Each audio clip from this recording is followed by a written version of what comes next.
with comedy, usually have pretty short sets. So she's going to try to get it to go do a little extra, which is always cool to offer that to musicians and comics. Give it up for Rose Nicole. Woo!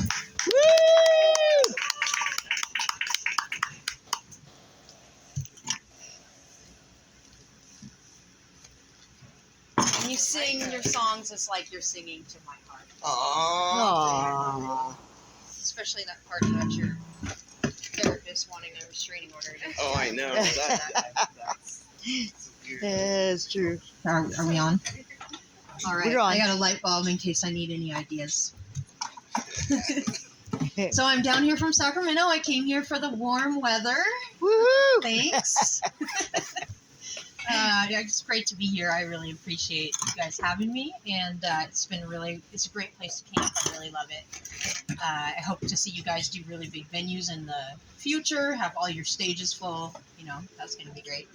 Yes. But I actually personally started doing comedy when I was 40, because by the time you're my age, you laugh at all your own jokes and you don't care if the audience laughs. So I basically waited till I was a narcissist. I actually used to tell jokes. I'm screeching over here.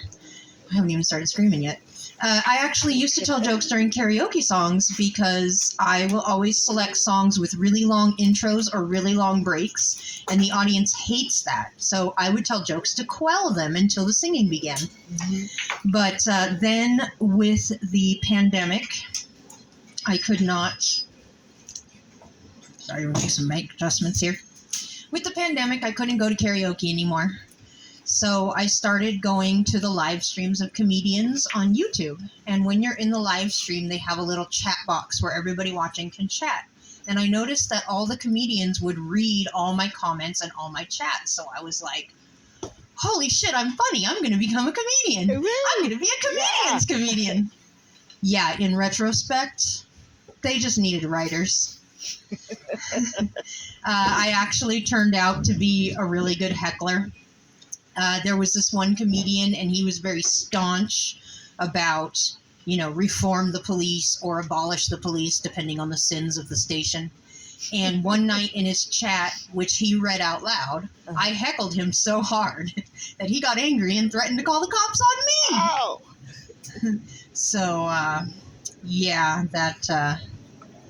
sorry, it's so cold that I've forgotten what I'm going to say next, but, man. I actually love comedians. I've always loved comedians since a young age. My psychotherapist is also a stand-up comedian. My devil on my right shoulder is comedian Bill Hicks, and my angel on my left shoulder is comedian Graham Elwood. So I like to tell Christians that I'm led by Billy Graham. And I actually want to date a comedian, so I went ahead and put that on my bucket list. And I did have an ulterior motive for that. I always put options on my bucket list, and I just knock them off really quickly. So I thought, well, I'll put date a comedian on there, because everyone knows comedians are perpetually single. We needed comedians in the audience for that joke. But actually... you do run a risk by falling in love with a comedian, and that is you go from being a hopeless romantic to someone who's just hopeless. I had a little bit of experience with that myself, because I did try to date a comedian, and he's also a surfer. But it didn't work out because he had no sense of humor. One night we were arguing, and I told him, your hair makes you look like Count Chocula. You're always pumping your arms like you're Popeye the Sailor. I'm starting to think that your resemblance to cartoon characters is reflective of your maturity level. And he said, you're really pushing the line, and I'm going to leave you. And I said, good, because if you don't like my jokes, you ain't my folks. At which point, he blocked me across all social media and our phones. It really was a reflection of his maturity level. And did I fucking forget the punchline on that? Blocked me across. Oh, I did forget the punchline. I'm really cold, you guys. So, after we went no contact, I started surfing. Not because I thought it would win him back, but because if you can't have a man take his sport, and his job. I can't believe I forgot that punchline. That's funny. That's funny to me, not to you. Oh, man.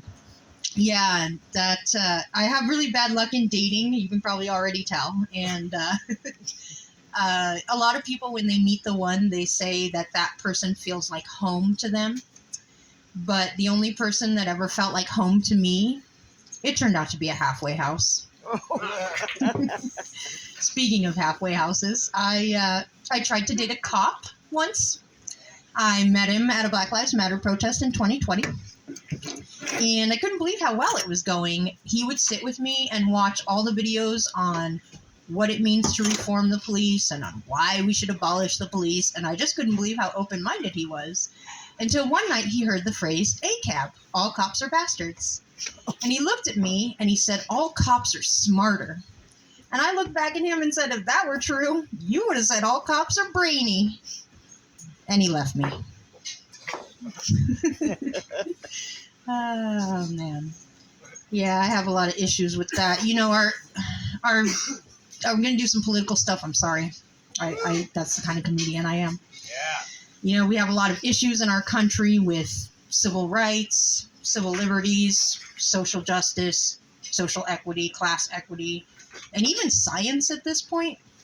It might be time to just kind of wipe the warning labels off of cleaning products and kind of let society weed itself out. Especially since the Great Reset failed. And our government doesn't help because they could... our government doesn't help because they could be focusing on things like controlling inflation or helping with climate change or housing the homeless. But they're much more focused on things like regulating eggs. First, it was eggnog. Then it was Cadbury eggs.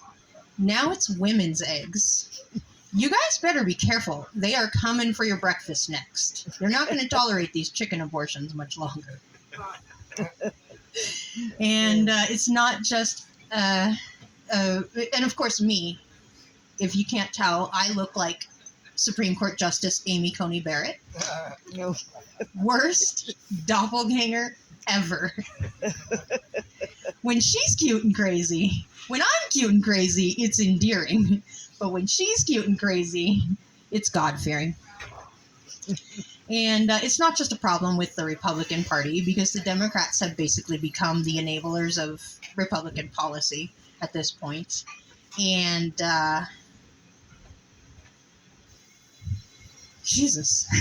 I don't usually forget so much. It's the weather. Their solution to everything is, why don't you just vote harder? Well, what does it mean to vote harder? Should I scrunch my face while I'm reading the ballot? Should I grip the pen so tight that my fingers turn white? Should I, fill out the ballot while I'm holding in a painful fart? What is vote harder? So, as you can tell, as a political comedian, I sometimes bomb like the American government. Civilian casualties are definitely made up of you guys. Sorry. So one time I did take a recording of a bombing set and I sent it in full American spirit to President Biden with a request for $700 million. And he sent me a response and said that if I send him 2 proofs of residency from a Ukrainian address, he will cut me a check. Nobody laughs at that one anymore because they're so pissed at us for sending so much money over there. Exactly. It used to get laughs.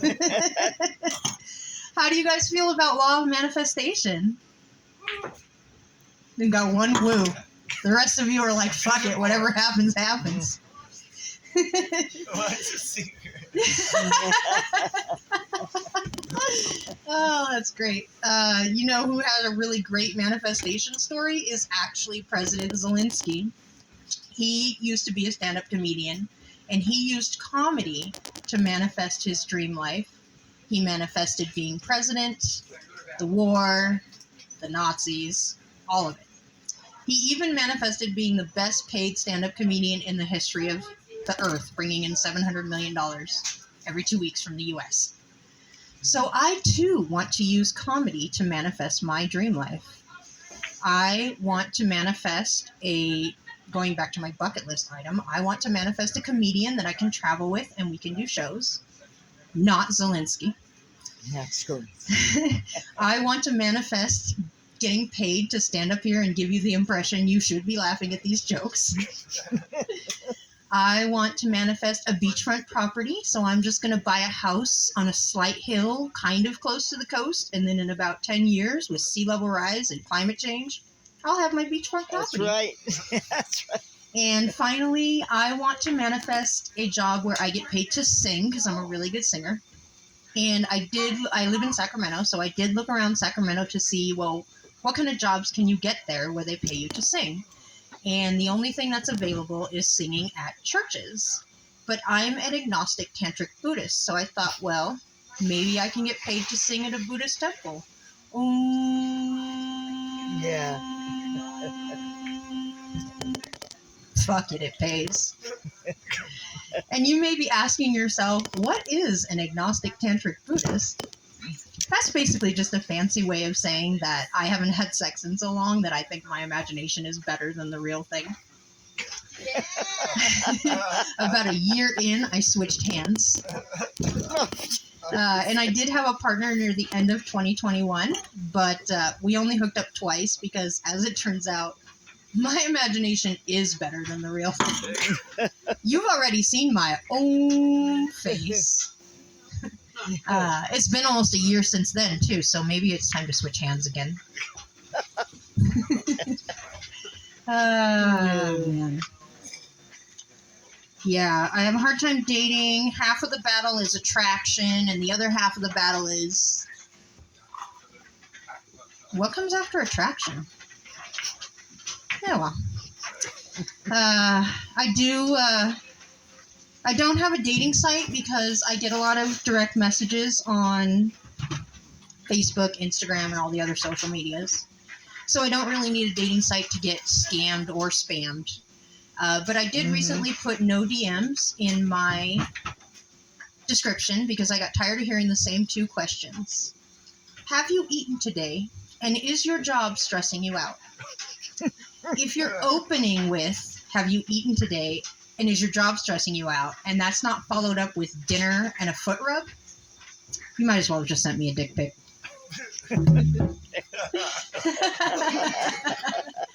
And I do actually like small penises, but I'm also discreet. So if we do hook up, your secret is safe with me. It's like, I gotta give people a cue when to laugh because no one's laughing. That's okay. I got laughs early on. I don't need laughs for the last half. No. So I did have a guy recently ask, well, how big is too big? And after some deep thought, I answered, that's a vagina-determined criteria. But basically, if there's a 15-minute break-in period, it's too big.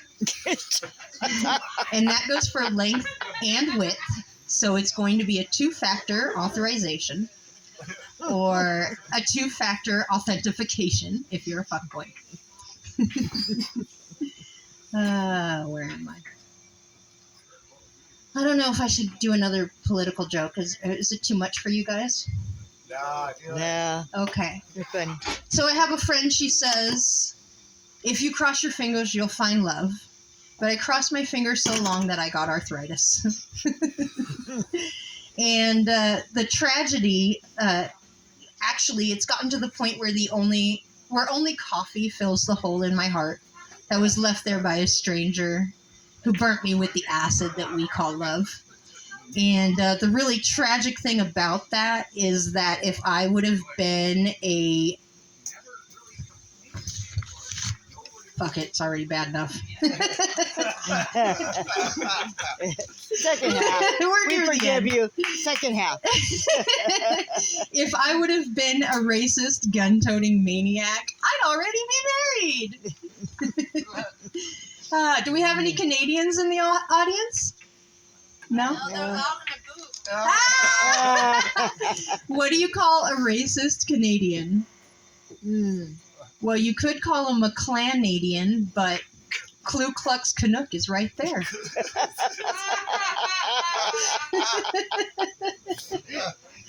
And then I have 2 jokes left, you guys, and one's political and one's religious. So hold on. So we live in America. We've been in perpetual war for God knows how long, and we like to say that we did not have any wars for the 1980s or the 1990s. We had no wars during that time, but we had conflicts. Well, I don't know about you. I've had a lot of conflicts. You can probably tell from my set. And I have never had a drone drop a bomb on my boyfriend's house during a conflict.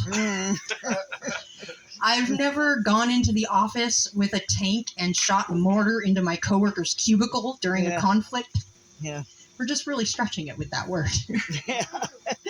And then finally, because it's close to Christmas, I want to talk about something I found out last year, which is that it actually wasn't Jesus that was crucified. It was Judas that was crucified.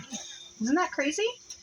So we've spread this religion around the world, fought wars over it, and it's based on a false premise? This is starting to sound like a really great takeover by Satanists. And that's kind of funny because Lucifer comes from the word Luciferis, which means bearer of light. So they didn't just get Christianity, they got spirituality too. So with that, I would just like to say, love and light, y'all. Have a great night.